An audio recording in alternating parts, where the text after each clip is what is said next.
So I started wrestling when I was 6 years old in Amarillo, Texas, at the local YMCA boys club. And so my dad wrestled in high school and college, and I think he just thought his little 6-year-old, would want to wrestle too. So he took me down there, and first night I definitely got beat on a lot, got pinned a lot, cried a lot. My first night, and that didn't change much. My first year, as I continued to wrestle, actually my record was 0-20. So I lost every single match, and candidly, I cried, I think almost every single time.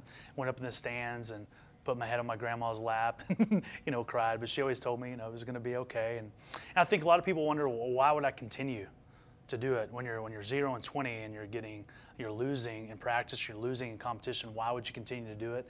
And I always tell them, I think the most important part of that for me was making friends. I made some really good friends that a lot of times I went to practice just to see my friends. That I would travel to tournaments in Oklahoma, Colorado, etc., just so I could spend time with my friends. So I think in any sport, especially when you're young, it's not as much about winning and losing so much for a 6-year-old, 6, 7, 8, 9, 10-year-old. It's more about falling in love with the sport, having great friendships, being able to go over your friends' homes and build relationships with their parents and have that community. And so I think that's what kept me going in the midst of a lot of failure. So I started 0-20. Then my second year, I think I was about 7-15, so still had a losing record.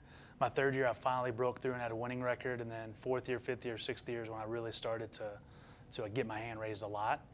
And then, fortunately, won 3 state titles in high school.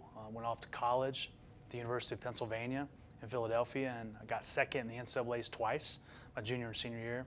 And then I moved out here to the Olympic Training Center in 1998.